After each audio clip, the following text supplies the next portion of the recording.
In this episode, I talk about what happened after Will Hunting took his apples and left Boston and ran into mythological creatures trying to return home. No? Yes. Sorry. Correction. I talk about Odysseus leaving Troy with his men to go home to Ithaca and the rest of the new Christopher Nolan reimagining of Homer's The Odyssey for a modern audience. Is it epic and entertaining? Is it pretentious and preachy? We'll find out today, spoiler free, on this episode of Movies Merica Live.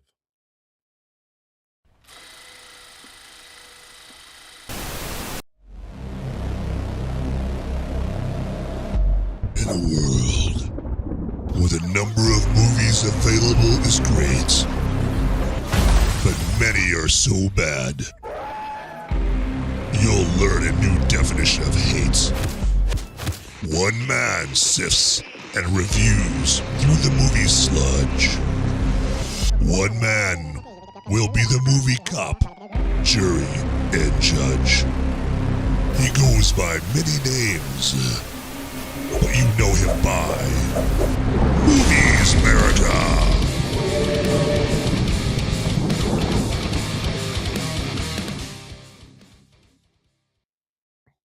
Well, hello there, everybody. Ladies and gentlemen, boys and girls, Homo sapiens of all sizes and shapes. Welcome to this Movies Merica Live episode, The Odyssey episode of Movies Merica Live.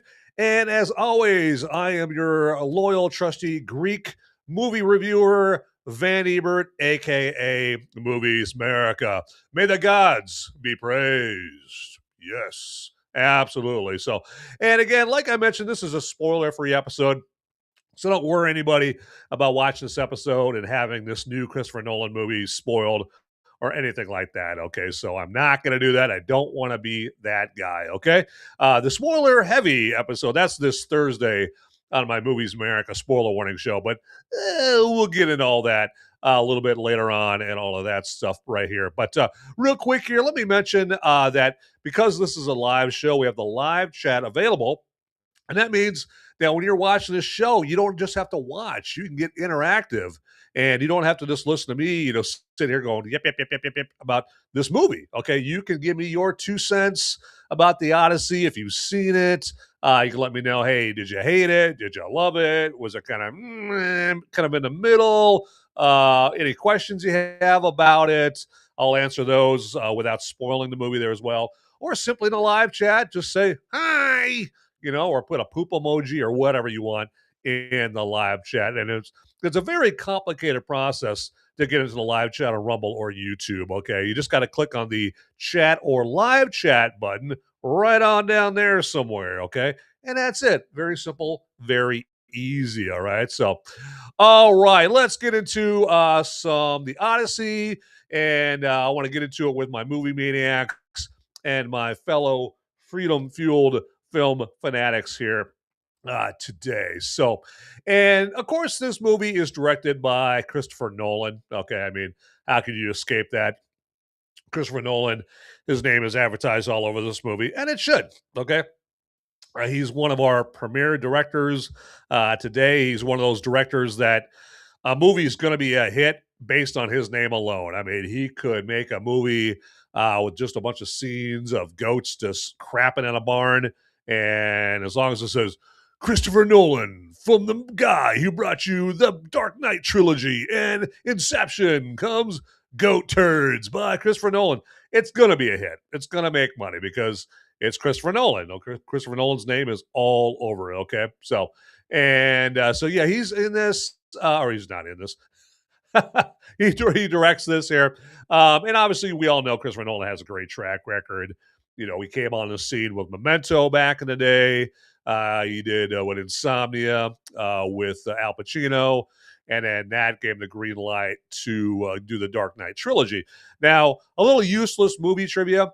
Christopher Nolan actually was going to originally direct the movie that I reviewed last week, the Brad Pitt movie Troy. Okay, But Wolfgang Peterson became the director of that because Wolfgang Peterson was going to direct a Batman v Superman movie. Okay, but Warner Brothers canceled that.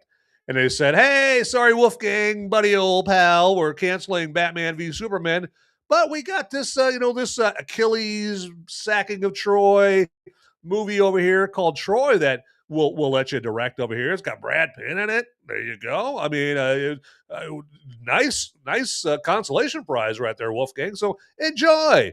And then they gave Christopher Nolan the boot. Okay, so but yeah, he was gonna Christopher Nolan was gonna direct Troy.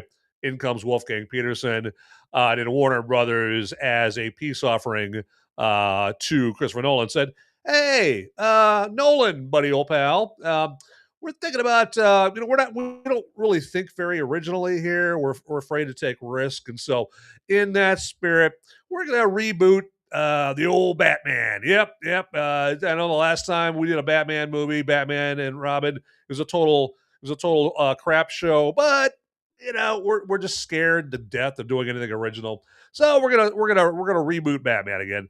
And so they gave Christopher Nolan Batman Begins, and so that's how Christopher Nolan came to direct Batman Begins, and Wolfgang Peterson directed Troy right there. So, and you know what? Christopher Nolan made the best out of Batman. Batman Begins was a great movie. Obviously, The Dark Knight was even more masterful. The Dark Knight Rises, little not, it kind of went down a little bit there. But that brings us all to the Odyssey. Okay, and so we've got Matt Damon playing Odysseus here, and no, he doesn't sound like Matt Damon. No, he's full Matt Damon in this movie playing Odysseus, the main character of the movie. We've got Tom Holland playing Telemachus or Telemachus, however you want to pronounce that. Anne Hathaway, she is Odysseus' wife, Penelope. We've got Robert Pattinson as Antonius or something. I don't know how you pronounce that. So these names are crazy, I tell you. We got Zendaya finally getting a role in a movie playing Athena. And then we've got who else? We got Charlize Theron's playing Calypso. You get John Leguizamo playing Emmaus. Who we got? Oh, else we got? We got Jon Bernthal playing Menelaus. So yeah, a really star-studded cast in this. And so the plot really, I'll just kind of do some broad strokes over the plot here. So the plot has to do with, you got the sacking of Troy by Odysseus and Menelaus and Agamemnon, and the Trojans lose, thanks to Odysseus's idea to create this Trojan horse. They take the Trojan horse, they wheel it into Troy. You guys all know the story, right? I mean, if you saw the movie I did last week, Troy with Brad Pitt, you know how it all goes down, right? So they win against Troy, and then of course, the Trojans are like, all right, or the Greeks. They're like, we beat Troy, haha! Yes, it's awesome. Let's go home. And so Menelaus and Agamemnon, they go home, and because Odysseus isn't real crazy about Menelaus and Agamemnon, just out of spite, he decides, you know what, I'm not going to follow the route that they're taking, the more dependable route that they're taking to get home. I'm going to go this other way, just to be belligerent, okay? And him and his men, they pay the price, okay? And so they run into all these tribulations. They run into the Cyclops and Circe, and got the Scylla, the six-headed dragon creature. You got the whirlpool, and you got I forget what the names of the characters are, but the big old tall creatures that are like cannibals, and just Circe the witch, and all these different dangers and trials and all of that stuff. And so they run into all of this stuff just because Odysseus wanted to take this less dependable route, just out of spite there. And then but behind all this, Odysseus' men, they just want to get home to Ithaca. Okay. And then we have back in Ithaca, again, where Odysseus is king, we have his wife Penelope and his son Telemachus. And at the beginning of the movie, it's spelled out that It's been years since the sacking of Troy has ended. Uh, Penelope and Telemachus, again, Odysseus' wife and son, respectively, they've heard word that hey, Menelaus made it home years ago. Agamemnon made it home years ago. Why hasn't Odysseus showed up? Right, and so this is just this whole thing where uh, Penelope has all these suitors. Again, Penelope's the queen of Ithaca, and there's all these suitors out there trying to win her hand in marriage so that they can be the queen, or the queen, the king of Ithaca. Okay. And so there's all these suitors. There are a bunch of sleaze bags led by Robert Pattinson's character, and they're just trying to get Penelope's hand in marriage so they can be the king of Ithaca. And the whole time, Telemachus, of course, as any son would, he's like, hey, I don't want you remarrying. My dad's going to be home at any time now, man. Just hold out, hold out, mom. Okay. Don't marry one of these guys. And so, but the reason that they're suitors is because they're like, we don't think Odysseus is coming back. I mean, Menelaus and Agamemnon, they've returned.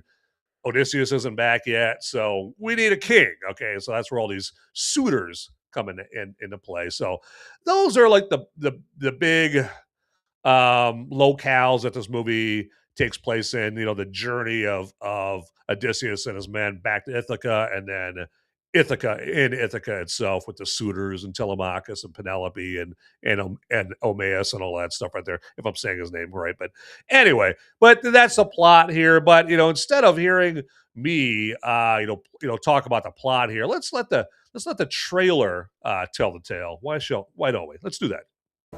Christopher Nolan, could we make this spear a little lighter? My arms are getting tired.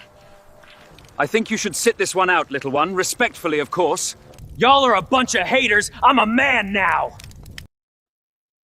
Powerful trailer. Powerful. I mean, does that not get you to want to go see this movie right now? I mean, not right now. Like, don't stop watching this show. Go watch the movie right now. There you go. So, and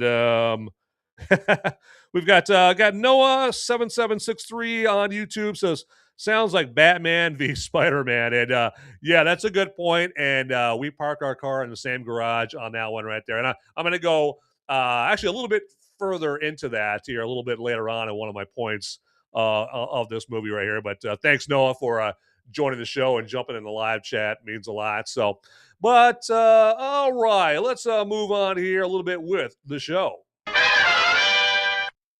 And we've got some more The Odyssey for a modern audience to talk about here. And let's talk about the content of the movie itself, shall we? Ignoring for now all the controversy this movie drummed up. Okay, I mean, it's not like this movie drummed up any controversy, did it? No, I'm sure you didn't hear anything about The Odyssey online or on the internet. Not at all. The movie is entertaining for most of its runtime on first watch, I will say. Okay, on first watch is what I will stress. I put it that way because my attention being captured was based on not knowing how Nolan was going to present each scenario of Homer's legendary tale. Now I know, and there's just not enough captivating scenes to warrant me watching this ever again, okay? The scenes that thrilled me enough to stay with me, even still at this point, were few and far between. There's exactly two scenes that I'll remember here for a little while, okay, but not forever, just for a little while after I saw the movie. The Cyclops scene and the Circe scene. If you haven't seen The Odyssey yet, or you don't know the story, you'll see what I mean watching this. And with that, I would recommend watching this movie once, okay? It'll entertain you the first time for most of it. It seriously lacks rewatchability, though, in opposition to previous Christopher Nolan movies like the Dark Knight trilogy, Inception, which I just watched last night. Great movie. Interstellar, and a couple other Nolan movies. And Nolan filming entirely on IMAX and his insistence of big cinematic shots are really the only things that make this stand out from most movies. Even still, with those two things, scenes like the sacking or the sacking of Troy weren't as impressive as the one that was portrayed in the 2004 Brad Pitt epic Troy. Now, many will convince themselves that the sacking of Troy in the Odyssey is more impressive because they absolutely idolize Christopher Nolan and they're prisoners of the moment. You see a lot of that, right? When it comes to like pop culture, people are just like, this is the big thing right now. And I'm just gonna idolize the big thing. I can't even remember anything past 5 minutes ago. Okay. So they're just prisoners of the moment. I'm more than happy to contradict them in saying, dearly departed director Wolfgang Peterson did it better than the deified Christopher Nolan does the sacking of Troy in the Odyssey. I'm not, but don't get me wrong. I'm not going to keep besmirching Nolan, though. I mean, Christopher Nolan, he's earned his reputation as an acclaimed event movie director with his filmography. I mean, like who here doesn't when they hear that a new Christopher Nolan movie's coming out doesn't get a little excited? Speaking of Tom Holland being in this movie, who doesn't get a little Peter tingle, right? When you hear word of a new Christopher Nolan movie coming out. Now, I actually had more of a Peter tingle when I heard that there was a rumor Christopher Nolan of all things was going to do a reboot of Blue Thunder of all things. Like I said, Blue Thunder, a helicopter movie. Christopher Nolan was going to do that. And then I seriously didn't think he was going to do that, but it was kind of entertaining to think of like, wow, Christopher Nolan going from Oppenheimer, a biopic, to doing a Blue Thunder reboot. Wow, incredible. Okay. But also Nolan, he does an impressive job with not using a whole lot of CGI in this particular movie. I mean, he still manages to make the Cyclops look scary and menacing. The effects in the Cersei scene, were impressive and disturbing. Where it was essential for him to use CGI, I think, was to make the sacking of Troy, look more epic in scope. And then the Scylla scene. The Scylla just looked like a bunch of like elephant arms or elephant trunks, elephant trunks just coming down and grabbing Odysseus's men. That's not how Scylla should look, okay? I mean, it should look like a six-headed dragon, right? I mean, just a bunch of dragon heads coming down. But there's no way to do that practically. He would have to use CGI. And Christopher Nolan was not going to do that, okay? And I think, in that vein there, to that point, I think Nolan needs to bend more in the use of CGI. Look at Oppenheimer as a case in point. Like his nuclear, explosion, the detonation, that nuclear test there, as the Trinity test there in Oppenheimer. If he would have just bent a little bit and used CGI in that to make that nuclear detonation look, cooler than it did, oh man, that would have been something else right there. But I know it's a point of pride of his, and he loves to brag about using very little CGI, if any. However, he doesn't have a whole lot to brag about overall with this movie, and that's my overall theme about this movie. Okay, I would let's say it's not going to be exactly a waste of your time to go see the movie one time. If you do have an IMAX theater around you there, just so you can kind of see the impressive cinematic technical part of the movie there. So, but anyway, let's move on. All right, real quick here, just going to mention that we do have these buttons, one of them of which is the like button. And the like button is right on down there. And if you would click on that like button, that would be fantabulous. It costs you absolutely no money or barely any time. And then also, if you would click on the subscribe or follow button right on down there, if you haven't already. If you already have, don't click on it again because you'll unsubscribe or unfollow, so don't do that. And then also, there's the notification bell button right on down there as well, and click on that if you haven't already. And then lastly, to the viewers of this episode here that aren't watching it live, maybe you're watching the recording of it. Well, thanks a lot for watching this episode. And second of all, hey, you can't get in the live chat. We can't communicate that way because you're not watching the show live. but we can still communicate back and forth with each other, okay? We're just going to have to do it via the comment section, okay?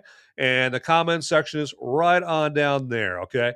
And so, yeah, feel free to get into, the comment section. Let me know, hey, what did you think of the Odyssey? If you've seen it, if you have any questions about the Odyssey, let me know, hey, do you absolutely hate this show? Do you love it? Somewhere in between, you're kind of meh about it. The jury's still out for you. Anything. Ultimately, I can't stop you from commenting about what you want down in the comments, but I would just love to hear from you. That would be fantabulous. But anyway, enough about all that here. We've got some more Odyssey to talk about.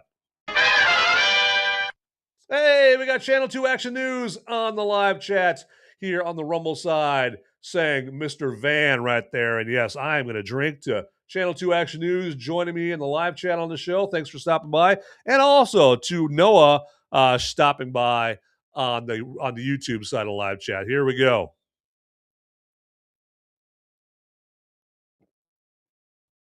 Oh, yeah.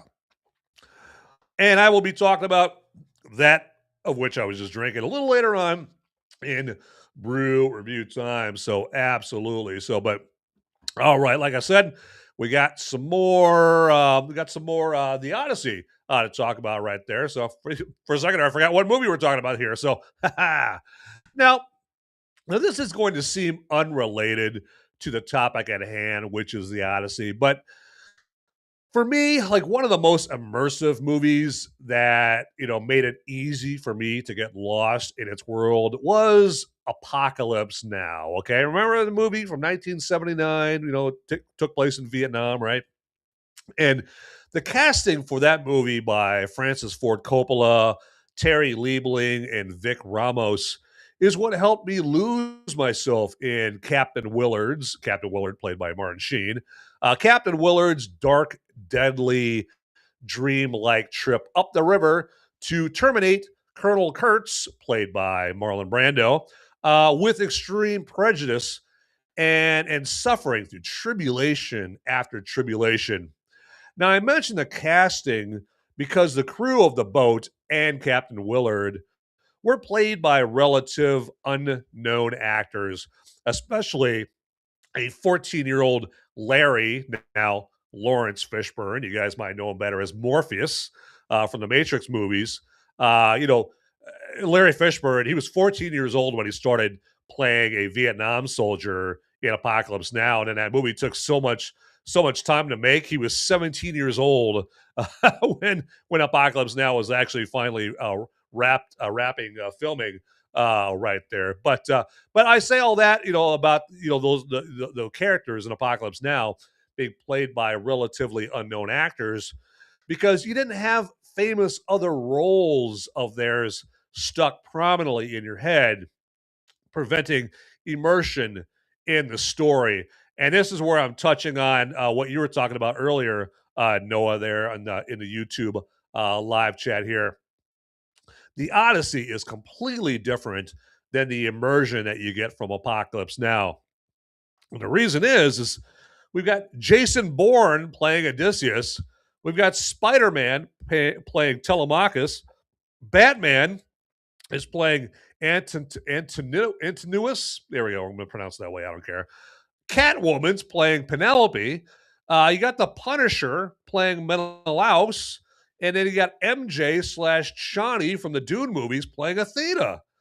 Due to that, it's damn hard not to think of other movies and do the mental gymnastics required to convince yourself, that these actors embody these characters from the movie The Odyssey. Okay, I mean, I kept waiting. When it came to Telemachus, I kept waiting for Ned to walk in on Telemachus and give him a pep talk about taking on all the suitors and then dapping up Telemachus before returning to his guy in the chair role, at his laptop. I mean, I think Damon and Pattinson, do the best job they can at trying to embody their characters. Damon has done the disservice in the script of not getting to play Odysseus as he's written by Homer, okay? Damon's Odysseus is more of what we're told women in 2026 would like men to act like, constantly sorrowful, regretful, traumatized, apologetic, you know, neutered. Odysseus is written by Homer to be cocky, aloof, mistake prone, prideful, which quite frankly would have been more entertaining to watch. Pattinson plays Antinous as written by Homer, okay? He's slimy, he's cruel, he's manipulative, he's super simping for Penelope and always antagonizing Peter Parker. Telemachus. Now, no one else really stands out in the performance department in this, except for Samantha Morton as Cersei. Now, if you don't know who Samantha Morton is, go and watch Minority Report with Tom Cruise.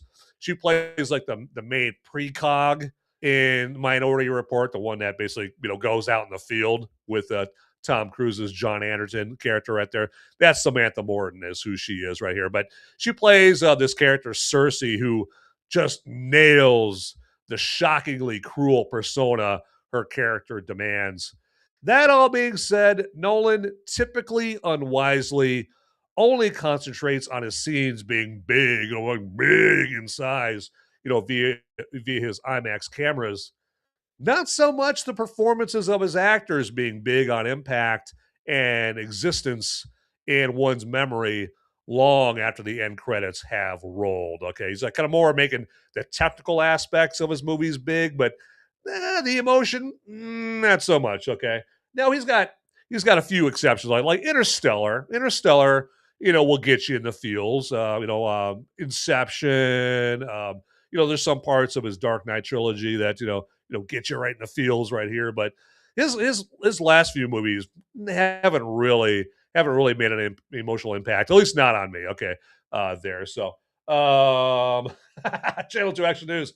I am still living Apocalypse Now each day. You're gonna have to expand on that one there, Channel 2 Action News. I'm intrigued on that one right there. Like, are you like on a Navy boat going up some river and you got some VC shooting at you? You got tigers chasing you. I mean, that movie's just awesome. Apocalypse Now is a fantastic. Or maybe you just you love the smell of napalm in the morning. So he does expand it. He sat in a rice paddy for 3 weeks. Well, that'll do it. Yeah, look at you, some soggy balls right there, my man. Absolutely. He's still a nam. Oh yeah. So am I. It's constantly in my head right there. I'll never forget Nam. All right. I hear a loud sudden noise, man. I hit the deck every time.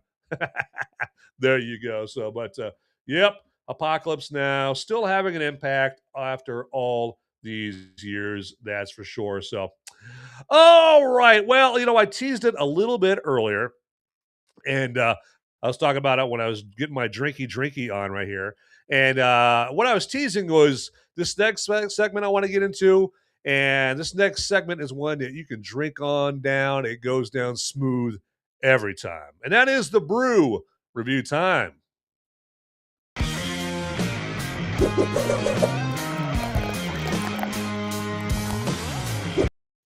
All right, let's show you the brew for today. And actually, I'm doing a little departure from the brew here today because this is not a brew. This is a hard apple cider here today. Let me see if I can get my finger out of the way. There we go. All right.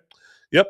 All right. And what we've got here is some Excelsior Imperial Hyper Dry, which is a hard apple cider coming in at 8.4% alcohol by volume right here. Okay. And a little bit about the makeup of this hard apple cider.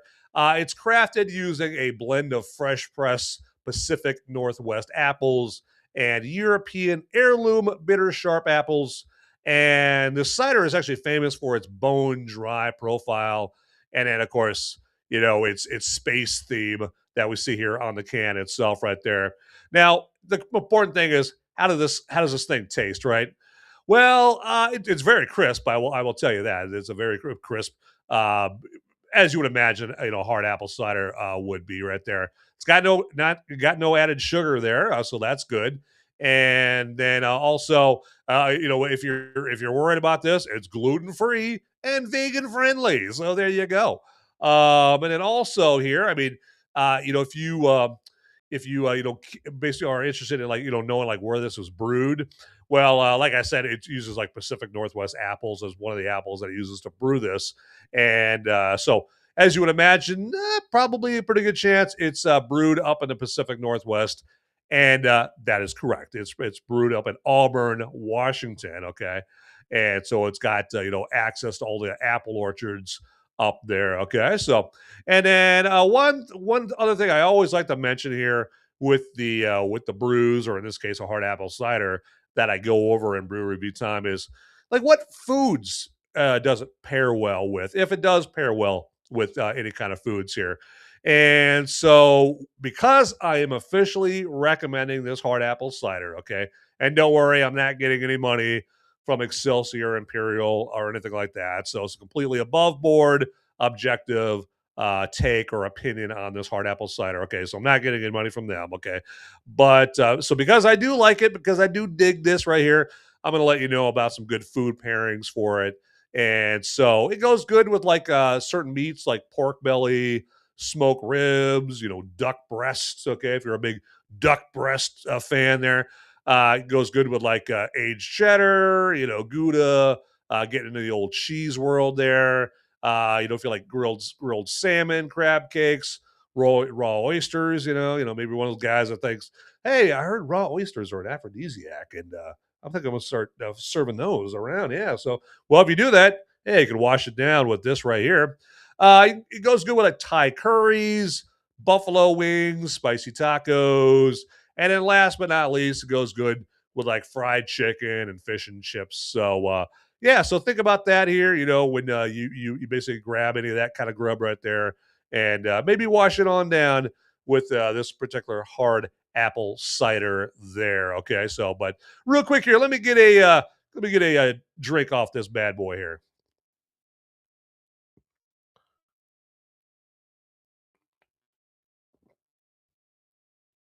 Ah, excellent. There we go. I needed that because I need to hydrate for the rest of the show, talking about the Odyssey right there. But yeah, it's Excelsior Imperials, Imperial Hyper Dry. And I am going to set that down right there. But yeah, if you if you don't live in the Auburn, Washington area, and it's going to probably be a little hard for you to get your hands on this, well, you can go someplace like gopuff.com. That's a website, of course, and you can grab it there. They specialize in getting, like hard apples, basically booze, any kind of booze, in the hands of people that aren't anywhere near where it's brewed and all of that stuff right there. So you know, yeah, maybe you're some Russian in Moscow, and you're like, man, you're watching this episode right now, and you're like, man, that hard apple cider sounds good, okay? And because that's how Russians talk, they like to say good. So you go to gopuff.com, and you basically order yourself up some this imperial hard apple cider right there. So there you go.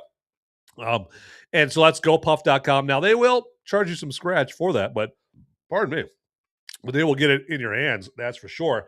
Or you can go to like, if you're in Washington State, you can go to like Uber Eats, or the Open app, Open Bar app on your phone there, if I could spit that out, and get it that way. So, or just, just go to your local grocery store if you're in the Washington State area to get yourself, some of that right there. There you go. All right. But all right, I think I've belabored that point enough. So it's time to wrap up this brew review time.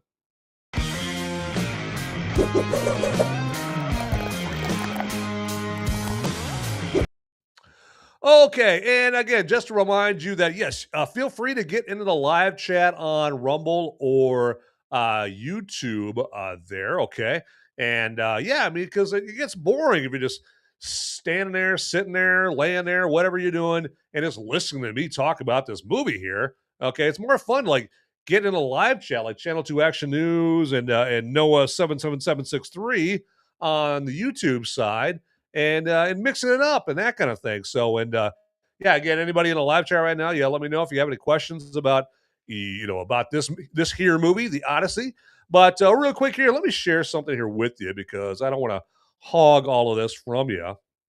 And what I want to share with you is, of course, the Movies Merica merch store, everybody. Absolutely.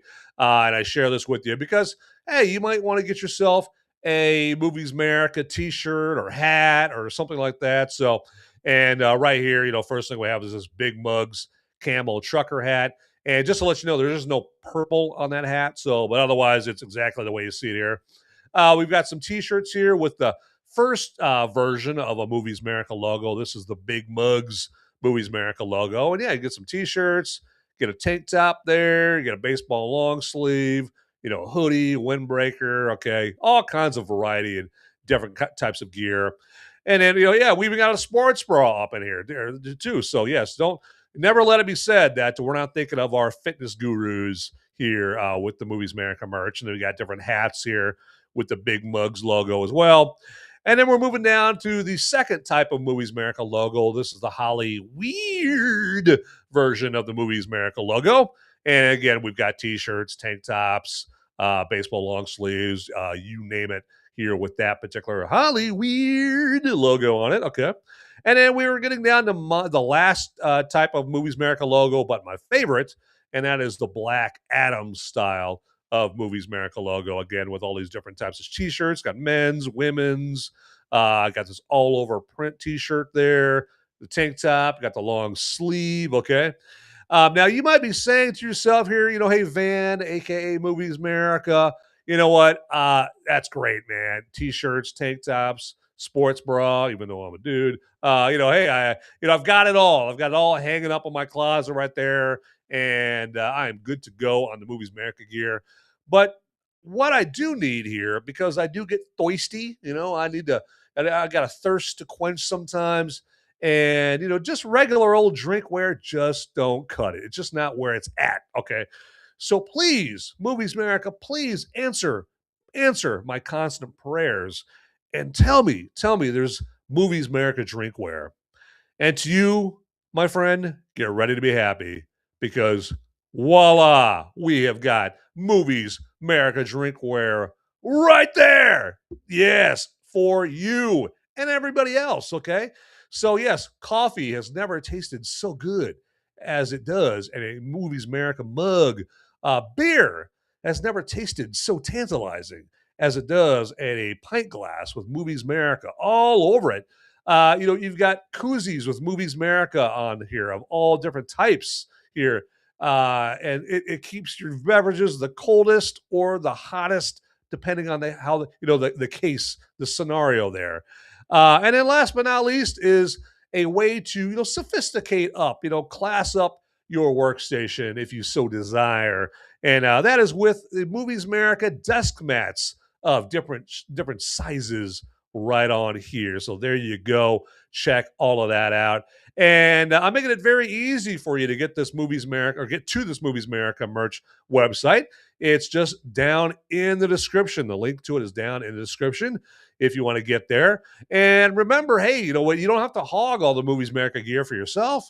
Feel free to gift give the gift of Movies Merica to all your loved ones there if you so choose right there. Okay. And, you can tell them, hey, that Movies Merica, gear or drinkware, it's a real good conversation starter because, I've worn like a Movies Merica t-shirt before and I'll just be out and about, out in public, just going, doing my thing, doing up to town with my Movies Merica gear on.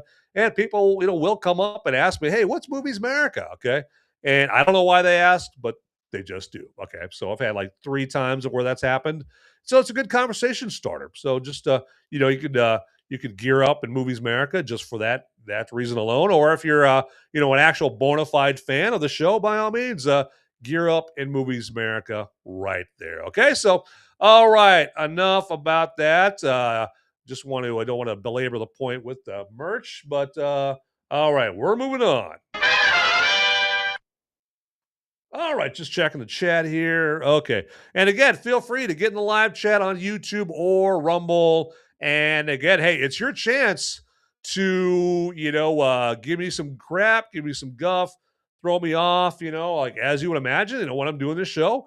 I've got like an itinerary I try to follow. I try to kind of go down the line and let's do this and let's do that, and let's do that, and let's do that. Hey, and you know what? It's your opportunity. It's your sick opportunity to try to throw me off. Any kind of game that I think I've got, right? And throw me off my little schedule, my little itinerary by busting my balls in the live chat. There you go. It's all out there ready for you. The opportunity is yours. Okay, opportunity is knocking. You just have to answer the door. There you go. All right, what should we do next here? Okay, what should we do next? I know what we should talk about. We should talk about a couple of random thoughts that I do have about this here movie. Okay, here the Odyssey from Christopher Nolan.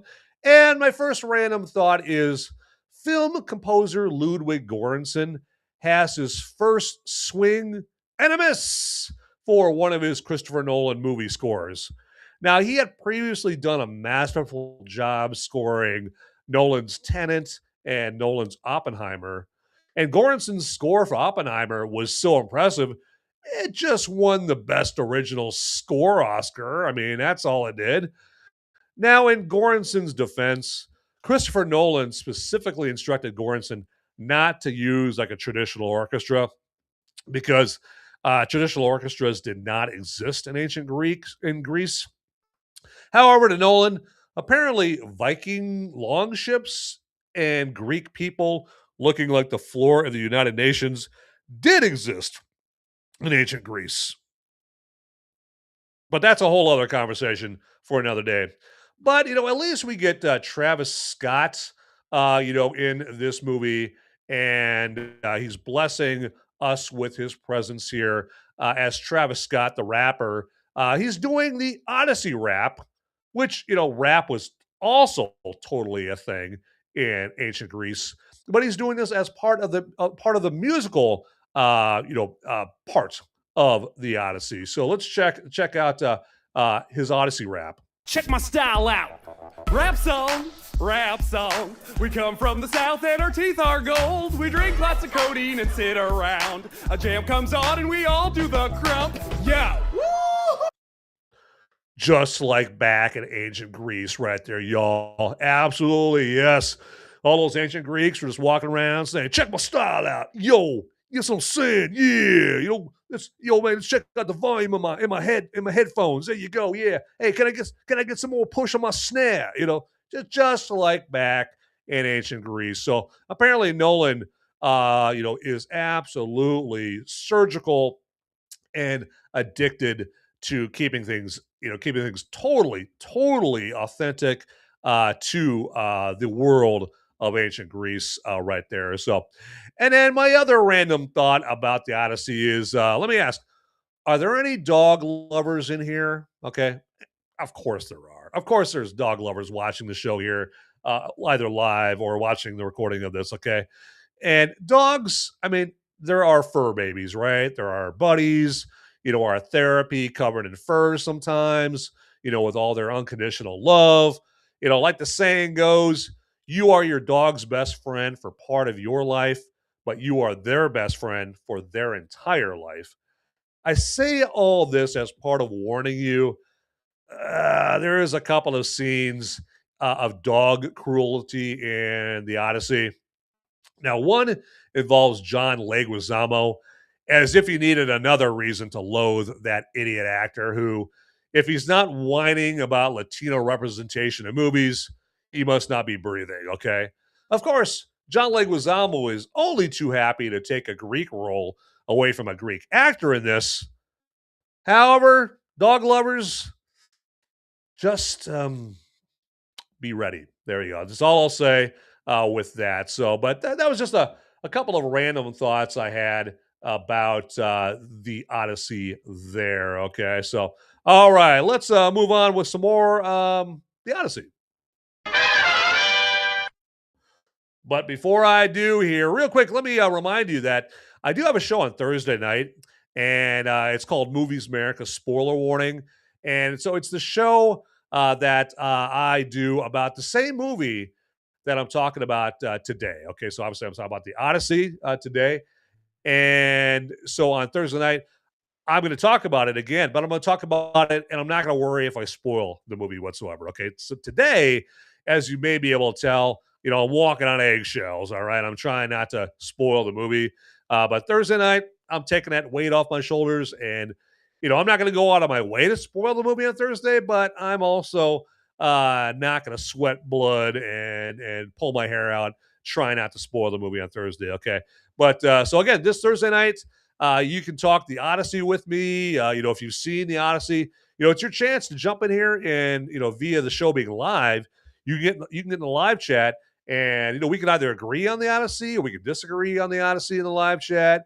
You could tell me, hey, my take on the Odyssey, I must be smoking crack. Like what the hell, why am I, why, why do I feel the way that I do about the Odyssey? Or, what, you might be like, hey, Van, we park our car in the same garage on the movie The Odyssey. I've got the exact same opinion, all of that stuff right there. Okay.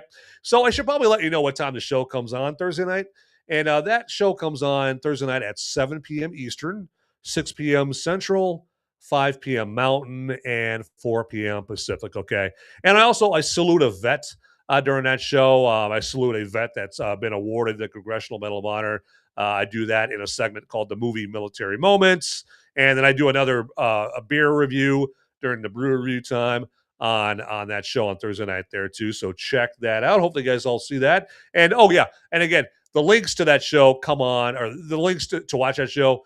Usually you can get your hands on them like on Thursday morning. I have them like on my X account under at Movies Merica, or my Facebook account. You'll see them out there. Or you can just go to Rumble or YouTube and just look up Movies Merica, The Odyssey on Thursday morning. That's where you'll see the links to watch the show. That's on Thursday night. So there you go. Just wanted to let you guys know about that because, I dig it. I love when you guys get in the live chat and we talk about the movie. Okay. And again, in the live chat, man, if you want to get in there and you want to talk as in-depth about the movie as possible, by all means. Or again, you know what? Hey, if you just want to bust my balls in a live chat about whatever, by all means, you most definitely can do that. Matter of fact, I insist. There you go. All right. But enough about that. Let's move on. Okay. So, and now comes what is some people's favorite segment of all my Movies Merica shows. Okay. And this segment is on the Sunday show only. And the segment is called, Is This a Woke After School Special? Okay. And what I mean by that is this movie that I'm talking about a woke after school special? And so there might be some younger viewers watching this show and they just don't know what an after school special is. They don't know what I'm referring to when I ask if this woke or if this movie is a woke after school special. So just to let you know, an after school special were these shows that came on like back like the late 70s all the way through up like the early 90s. And as it sounds, they come on after school, right? They're like these half an hour episodes. And the episodes are all about like teaching kids like valuable life lessons, hey, Billy, don't go out there and smoke, or hey, Janie, when you're walking down the street and some creepy van with no windows rolls up on you and some guy's like, hey, little girl, come on in and have some candy. Run, Janie, run as fast as you can. Okay. Or don't drink and drive, stuff like that. Valuable, life lessons that, should be taught and, and their heart's in the right place, trying to teach these lessons. But those episodes were just so incredibly cheesy and cornier. I mean, they were cornier than Kansas on the 4th of July, I tell you. Okay. And so for the last 15, 20 years, we've had an epidemic here of movies being more worried about being a woke after school special, being cheesy and corny, and not worrying about not concentrating on being entertaining or infotaining at all. They just want to preach at you and lecture at you, okay, and sermonize at you about, the best way to be woke and live the woke lifestyle and, and what you should believe, okay? And if you don't believe it, we're going to cancel your ass, okay? That's what a lot of movies have done in the last 15, 20 years, hence their woke after school specials, okay? So that's just some background about that, just in case there were some younger viewers, some Gen Zers, some Gen Alphas in here watching, okay? So let's get to the point here of this segment. Is the Odyssey a woke after-school special? Well, I'll start with this. Okay. Remember, in my Troy version of this segment, because my last episode I reviewed Troy, the Brad Pitt movie. Remember in that version of this woke after school segment when I said, "Thank the gods, there's no woke in Troy." Well, today's Is This a Woke After School Special is the complete opposite, all right?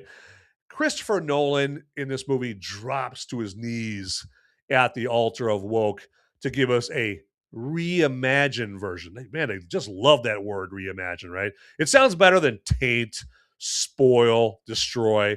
Doesn't reimagine sound much better than those words right there? Okay, so I see why they use the word. But yeah, he basically gives us a reimagined version of Homer's poem that has been around for almost 3,000 years, before Nolan, and will outshine Nolan's movie for 3,000 years more, all right? However, Nolan, like the feminazi Emily Wilson, who wrote the feminized version of the Odyssey that Nolan based his movie on, he thinks he needs to teach Homer a lesson with 2026 societal values. In short, this is what's called presentism, if you've ever heard that there. And presentism, if I can say that right, that's where you judge the people back in history with the sensibilities of the present day, right? Okay, so, and the constant underlying theme in this movie is men bad, women good. Even though it's a female god, Aphrodite, and a Greek female, Helen of Troy, who start the whole damn war. But we'll just ignore that, okay, because we're supposed to, okay? Another woke aspect of the Odyssey is the controversy, I'm sure you've all probably heard of, all right? And that is, black actress Lupita N'Yongo playing Greek, remember, keyword Greek, Helen of Troy. Now, N'Yongo, she's a fine actress. I mean, check her out in 12 Years a Slave. She's great in that. She's also not bad in the Black Panther movies. Very good in those movies. But no matter how good an actor you are, not every role is right for you. Okay, like Christian Bale is a terrific actor, fantastic actor. He's one of the premier actors of our time here. But he's not right for the role of Malcolm X. Okay, that would be a travesty if Christian Bale played Malcolm X, or the one that everyone always goes to, like Ryan Gosling, playing Black Panther, right? Okay. Now, this race swapping always goes one way and one way only. All right. It's perfectly fine to race swap out a white character, but it never goes the other way of swapping out a non-white character. Okay. Matter of fact, okay, there's this movie that came out, I think it was like 10 years now, called Gods of Egypt, okay, and it had like Gerard Butler and Nicholas Coster-Waldau. You may not know the name Nicholas Coster-Waldau, but you know him as Jaime Lannister on Game of Thrones. That's who that guy is. But it starred him and Gerard Butler, King Leonidas from 300 there. And so they were in Gods of Egypt, and the director of Gods of Egypt, Alex Proyas, who also directed The Crow, okay? The director, Alex Proyas, he was forced to apologize for having white people in his cast for Gods of Egypt, okay? All right? So, and the people that are now saying, like today, are now saying it's no big deal that the Odyssey has Black, Asian, Indian, etc. actors playing Greeks, okay, because it's a fictional story. I mean, they say that it's okay to have Black and Indian and Asian actors playing Greeks because it's a fictional story. Well, they weren't accepting that excuse for fictional story Gods of Egypt, okay? So Alex Proyas didn't get to claim, hey, he didn't get to say, hey, it's in a fictional story. I should be able to have whoever I want to play, play my characters in Egypt. And I would argue that white people pass for Egyptians, more than pretty much any other race right there. I mean, I know that there's Egyptians that are kind of darker in color, but they sure don't look like Lupita N'Yongo, that's for sure. So now for those racist towards whites, and don't let anybody convince you there is a such thing as being racist against whites. Don't let anybody convince you the only racism ever in history and the only racism today is white people being racist against blacks. Hell no. There's blacks racist against Hispanics, Asians racist against white people, all kinds of racism here. Okay, so but the one that always gets the headline, and that's intentional, is when whites are racist against blacks, and blacks can be just as racist against whites. But you get my point right there. Okay, but anyway, back to my point. For those racist towards whites, every story not involving white/Western European culture is a sacred cow, never to be touched. Never. Okay. Now, for every story that does involve white/Western European culture, well, it's a disposable story that's perfectly fine to tarnish and reimagine in the name of woke. Okay. And then the other controversy that you likely heard about was the casting of Ellen Page. And I'm going to keep calling her that because I don't participate in bringing Fantasyland into real life, right? No one's going to make me play, fantasy pretend time and pretend that, a woman who felt like a dude and got in transition is a dude. No, they're a woman. That's the way God made them. I'm not playing little Fantasyland games. Hell no. Okay. So, but anyway, I think though, Nolan, hiring Ellen Page was just Nolan, making a sacrifice to the Rainbow Borg. I think that's just, quite frankly, what it is right there. But I will say, I mean, it did make for some hilarious Ellen Page memes. I mean, am I right or am I right? Men and non-binary soldiers, are you ready for battle? We will not fail! Who's talking? I don't know. We will never surrender!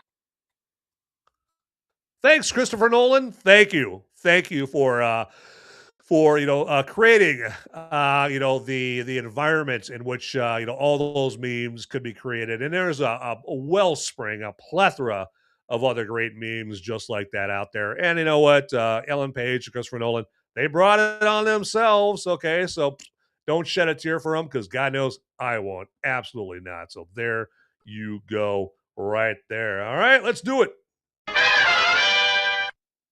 All right, let me see here real quick. I just want to make sure got everything in order going on here. I think we're good to go.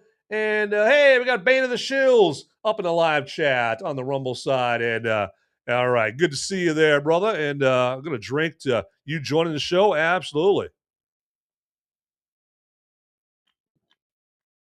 Oh, yeah. And I think that deserves, a little pep talk here. Christopher Nolan, could we make this spear a little lighter? My arms are getting tired. I think you should sit this one out, little one. Respectfully, of course. Y'all are a bunch of haters. I'm a man now. There you go. Isn't it inspirational right there? I mean, they nailed that, the casting for that role. Absolutely. All right. So my final thoughts here is, that, to be honest with you, I mean, I'm not going to totally hate on this movie, The Odyssey. I mean, quite frankly, and this is going to sound like sacrilege to a lot of prisoners of the moment and a lot of people who, drop to their knees at the altar of Christopher Nolan. I think the 2004 Brad Pitt movie, Troy, is a better movie based on Homer than this movie is, to be quite frankly with you. Okay. It's more, Troy's more epic. It's got a lot better fight scenes. I mean, for the Odyssey being R-rated, it is remarkably bloodless, okay? I mean, they could have very easily made this movie PG-13, but they have a couple of, just useless F-bombs that they drop in this movie. And then, the Cyclops eats a soldier. But it's nothing like any grosser than, say, the face-melting scene from Raiders of the Lost Ark. And that movie was PG. There was no PG-13 back then. But if you can get away with that, Raiders of the Lost Ark, or some of the gross out moments and in PG-13 Spielberg movies, they could have just omitted those couple of F-bombs and made this movie PG-13. And it might as well be PG-13 because for all the fighting in this movie, it is, just no blood, no guts. And Troy, I mean, if you like a good, realistic, blood heavy, brutal, visceral, battle scenes like that, I mean, Troy is where it's at. Okay, it's more epic, it's more cinematic, the acting's better in Troy, the battles are much more bigger, epic, more powerful, especially. And when I say Troy, what I'm referring to is I'm referring to the director's cut. Okay, not the theatrical version, the director's cut. Because if you watch Troy, watch the director's cut and watch the director's cut only. It's 3 hours and 16 minutes. All right. Now, some people might be like, oh, God, it's a lot of movie. My God. You know what? Don't think of it that way. Think of it as a lot of bang for your movie buck right there. Okay. So yeah, Troy better than the Odyssey. But, I don't think it'd be a complete waste of your time to go see the Odyssey in an IMAX theater. Okay. Especially if you can get to like a 70 millimeter IMAX theater where you see like 100% of the movie there. If you go to like, what I call Limax there, you're going to see about, 82% of the movie because the top and bottom, are going to be cut off. If you go to like your normal movie theater there, you're only seeing like maybe 58, 59% of the movie right there. So that's why everyone's like rushing to go to any kind of IMAX theater to watch this movie. And so it is cinematically, technically impressive. I mean, I always have to give Christopher Nolan that. And I will have to say, this is like the first Christopher Nolan movie that I am not emphatically recommending that you go see the movie. Okay, I'm not. I mean, even Tenet, I recommended. Actually, I don't think I reviewed Tenet, but anyway. But if I had, I basically emphatically, not inspire you, but motivate you and tell you to go see Tenet there. But this is, the first Christopher Nolan movie that I just honestly, in good conscience, in the what's the word I was looking for right there? The spirit. There we go. In the spirit of being totally honest with you, I can't emphatically say, oh my God, you have got to get off your ass, lace up those sneakers, jump in your car, and go see this Christopher Nolan movie. It's the first movie that I can't honestly bring myself to do. Okay. But again, if you do go see it in IMAX, not the worst. Okay. Now I'm pretty much guaranteeing you won't see it again. Okay. Because the rewatchability of this movie, not that great at all. Okay. So unlike, say, the Dark Knight trilogy or Inception or Interstellar, or The Prestige, those are all highly, highly rewatchable movies right there. But nope, can't recommend going to see this movie. I'm not gonna, I'm not gonna flip over and do handstands and all that stuff. Telling you to go see this movie whatsoever. So and hey, thanks, man of the show. So saying good review, caught the last 30 minutes or so. All right, there you go. I like that. So I'm never opposed to a compliment there. That is for sure. So, but.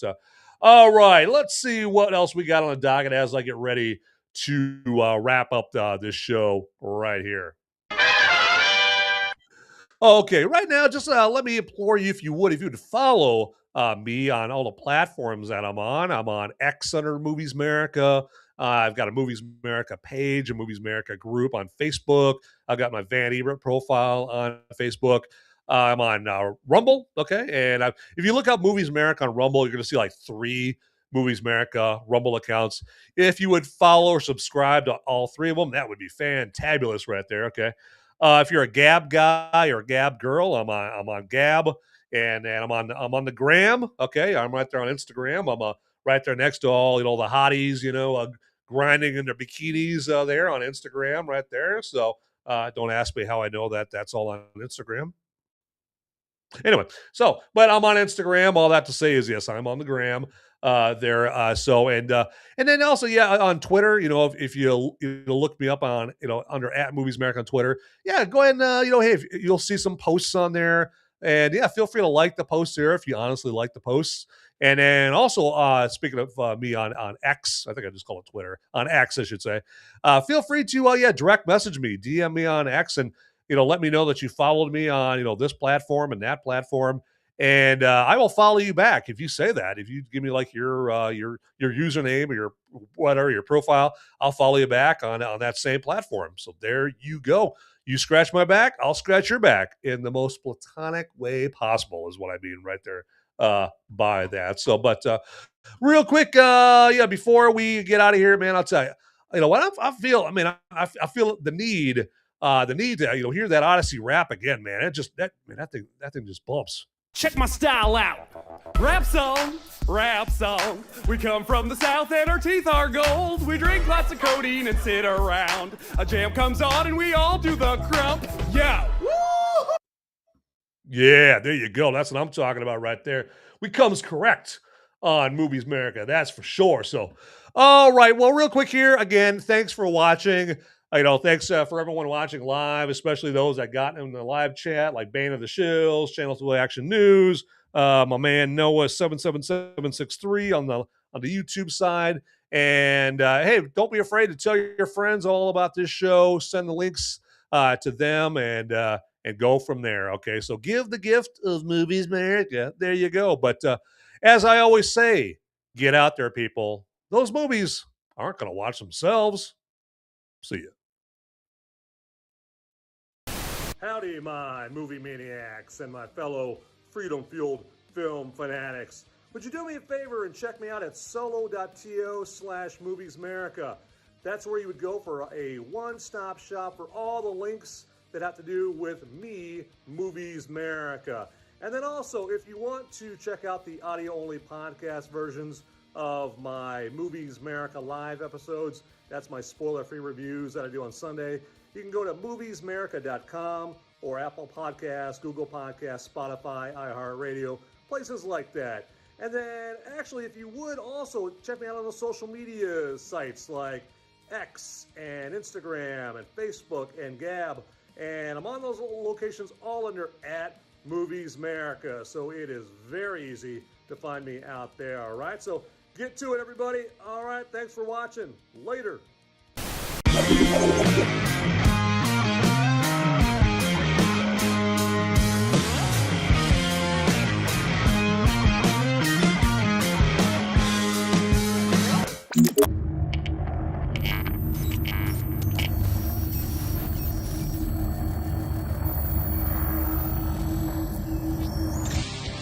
Hey guys, don't leave the video quite yet.